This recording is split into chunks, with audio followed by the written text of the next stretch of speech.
The Book of Boba Fett, Episode 7, titled Chapter 7, In the Name of Honor. Now, this episode being the final episode of this event series, and this show being an action-driven show, there's nothing really surprising that this is the climax one. This is the big spectacle episode, and as a spectacle episode, it's really well handled. I was withered, I was feeling the emotion and the sense of urgency.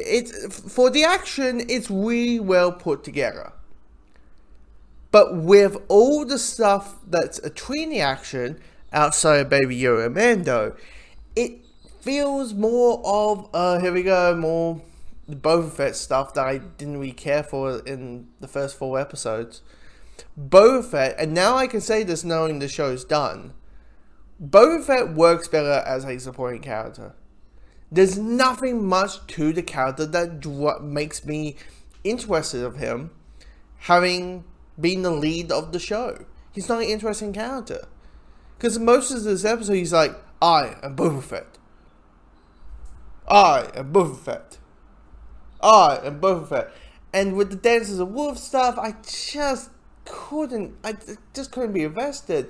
And probably got me invested with this episode, knowing that Grogu and Mando were in the episode. The Mandalorian characters, for me, I got invested because they were in it. And this episode is basically, knowing that the Jon Favreau Star Wars shows have been very heavily by the Westerns, this episode is the Magnificent Seven. It is invaders are heading to the town, in this case Tatooine, and the citizens of Tatooine, and along with the sheriff, Boba Fett, is there to offend them and warn them off or kill them and, to protect their town, protect their lives and all that. We've seen that, and it's handled really, really well. I know that, but I just, the Swire character, I'm like, every night he shows up, I'm like, shut up. Why are you here? When he starts talking, I'm like, guys, just blow something up. Just blow something up. And not as a, I'm bored. No, it comes across as, I find that character absolutely unnecessary. I really do. The first half of the episode, the first, let's say, 15 minutes of the episode, 20 minutes of the episode, it really did felt very sluggish, and it did felt very slow, and I didn't really care about the lead up to the big climax.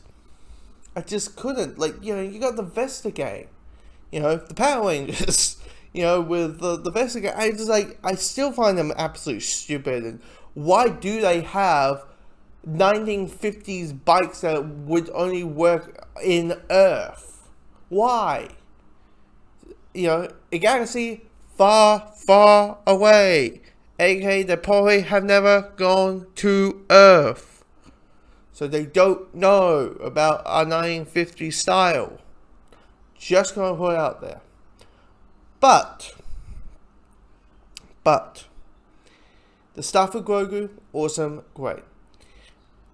The issue I also have with this episode is last week we got introduced to Kane Bang, who is a character who's been showing up in Clone Wars and Rebels and Bad Batch and all these animated shows. And of course, naturally, there's a whole, there's a smaller sense of the people who've seen those shows. And when it comes to the live action shows, that draws in the general audience, right? And this character's cool. He has last week there was a cool aesthetic to him. There was a cool atmosphere to him. I was like, this is a neat character for your gunslinger who comes to town and shoots the sheriff and that kind of guy. He is awesome in a way. But clearly this episode we find out that Boba Fett and Claire Bane have a little bit of history.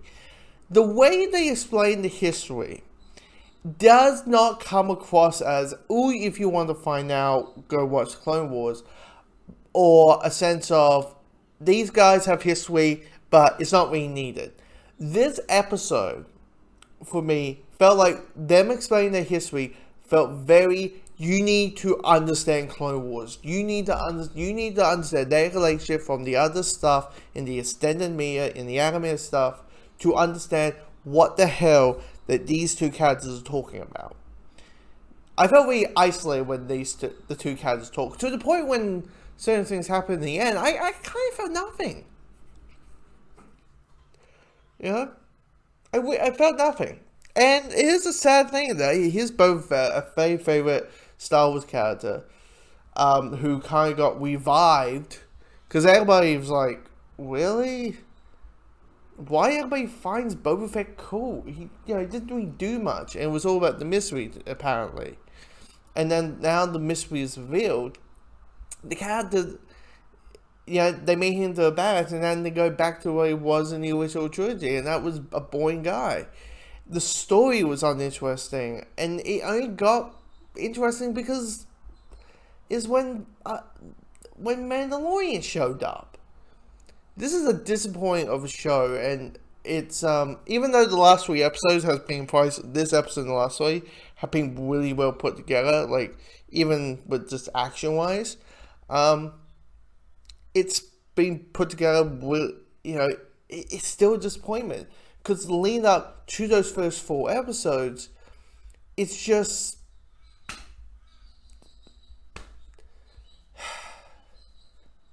I was surprised one of the Rodriguez directors this episode, because the least favorite episodes have been his episodes.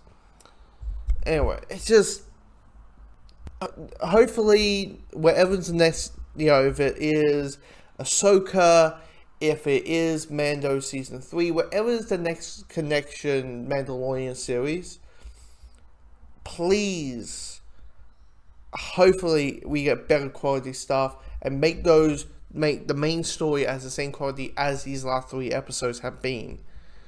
And that. But the next Star Wars show is Obi-Wan in May, clearly May the 4th, when it will come out. So yeah, I'm kind of like,